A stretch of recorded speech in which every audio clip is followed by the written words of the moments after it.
ओम शांति। दादा चंद्रहास जी इनके जीवन पर आधारित एक अलौकिक जीवन कहानी इस पुस्तक में आज हम पढ़ेंगे। मैं बंधन मुक्त हुआ। इस विषय पर दादा अपने अनुभव सुनाते हैं। चलिए आज हम इसे पढ़ते हैं। इधर दीदी को पिकेटिंग में देख हासाराम इतना क्रोधित हुआ जो दीदी को घर से चले जाने को कहा। दीदी ओम निवास में आ गई तो क्वीन मदर और शील बहन भी घर छोड़ ओम निवास आ गई। वहाँ ओम निवास के सामने ही बाबा ने एक फ्लैट किराए का लेकर उसमें तीनों को रखा। जब सारा ओम निवास कराची में शिफ्ट हो गया तो पक्के ज्ञान में चलने वाले परिवार भी कराची आ गए। उनके लिए बाबा ने 2-3 बंगले किराए पर लिए जिनमें वे रहने लगे। जैसे ईशु बहन का दादा दादी, माँ बाप, भाई बहन तथा दादी चंद्रमणि के पिता रतनचंद का परिवार, हरदेवी भंडारी का परिवार, ऐसे 8-10 परिवार आ गए। बाकी हैदराबाद में हम जो अकेले ज्ञान में चलते थे वे रह गए। हम बाबा से मिलने कैसे पहुँचे, क्योंकि ज्ञान अमृत के बिगैर तो रहा नहीं जाता। तो कुछ कन्याएं माताएं छोटा छोटा ग्रुप बनाए छिपकर कराची जाने लगी। ऐसे ही एक दिन मैं भी कराची पहुंच गया। जो कराची आते बाबा उनके परिवार वालों को तार भेज देते थे कि आपका बच्चा उनके पास पहुंच गया है। बाबा बड़े कायदे से चलते थे जिससे किसी को ढूंढना न पड़ी। खैर, इस रीति से मैं भी यज्ञ में उसी दिन समर्पित होकर बहुत समय की प्यास बुझाने लगा। उधर एंटी ओम मंडली वाले हैरान रह गए कि अब क्या करें। उन्होंने ऐसी बच्चियों के मित्र संबंधियों, माँ बाप आदि पर जाकर जोर डाला कि आप अपने बच्चों को गवर्नमेंट द्वारा वापस ले आओ, नहीं तो आपको बिरादरी से निकाल देंगे। उनको मजबूर कर कराची में चीफ मिनिस्टर के पास ले गए और कहा कि इनके बच्चों को ओम मंडली वाले फुसला कर ले गए हैं, बच्चे वापस मिलने चाहिए। इस रीति से रोज़ 3-4 बच्चों पर वारंट निकलते और उनको संबंधियों के पास भेज देते। मेरे ऊपर भी वारंट निकला। उसी दिन गुलजार बहन पर भी वारंट आया और दोनों को चीफ मिनिस्टर खुद कार में लेकर कराची में हमारे संबंधी जीजाजी के पास छोड़ गए। वहाँ हसाराम भी था जो सभी को डायरेक्शन देता रहता था। उसी दिन मेरे जीजाजी मुझे लेकर हैदराबाद आ गए। मैं फिर से बांधेला बन गया। आ तो गया मैं, लेकिन हम बच्चों को बाबा ने जो पाठ पढ़ाया था कि बच्चे, ये विकारी लोग आपको अशुद्ध भोजन खिलाएंगे, इसीलिए उन्हों के हाथ का भोजन मत खाना।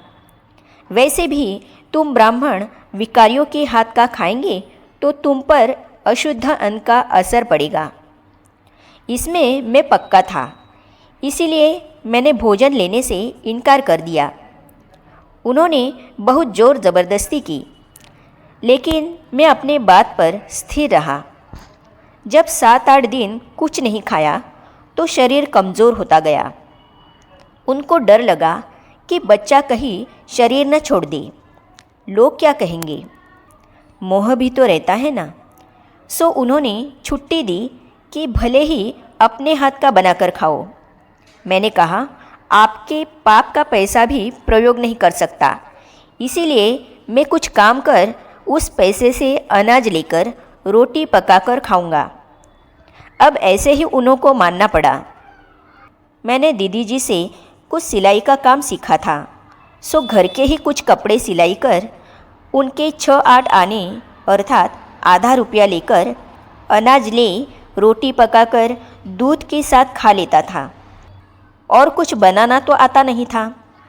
उन्होंने समझा बाल हटे, थोड़े दिन में थक जाएगा, लेकिन ऐसे चलते 3 मास हो गए।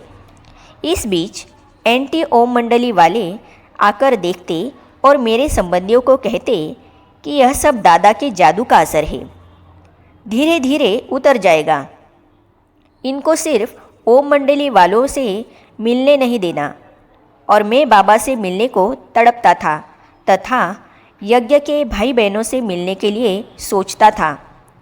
आखिर कभी कभी मौका पाकर छिपकर हैदराबाद में बाबा के ओम निवास में भाग जाता और शाम को घंटा भर बहनों से मिलकर मुरली समाचार आदि सुनकर वापस आ जाता था। इस पर मेरे जीजाजी बहुत बिगड़ते, पिटाई भी करते। एक दिन मैंने सपने में बाबा को देखा और रोते हुए बाबा के गले से जा चिपका। बाबा ने बोला, बच्चे तुमको पिटाई करते हैं? अच्छा, मैं एक तरकीब बताता हूँ। ऐसे करो तो तेरे को हाथ भी नहीं लगाएंगे और तेरे बंधन भी छूट जाएंगे। फिर मैंने वैसे ही किया। क्या किया कि दूसरे दिन छिपकर एक पत्र लिखने लगा और उसे वस्त्रों के बीच में इस तरह रखा जो वे भले ही देखें। उन्होंने वह पत्र दूसरे दिन पढ़ा। उसमें मैंने कलेक्टर को लिखा था कि यहाँ मेरे को रोज़ पिटाई करते हैं, मेरा शरीर छूट गया तो आप जिम्मेदार हैं। यह पढ़कर वे डर गए कि अगर यह पत्र कलेक्टर को मिल जाता तो पुलिस पकड़कर ले जाती। बस तब से उन्होंने हाथ लगाना छोड़ दिया और मैं रोज़ ओम निवास जाता और बहनों से मिलता। आखिर एक दिन मौका पाकर कराची आ गया। उन्होंने फिर कोई बाधा नहीं डाली, समझा कि बच्चा जहाँ खुश रहे। ऐसे ही बाबा की सूक्ष्म मदद से बंधन मुक्त हो ज्ञान सागर शिव बाबा की गोदी में सदा के लिए समा गया।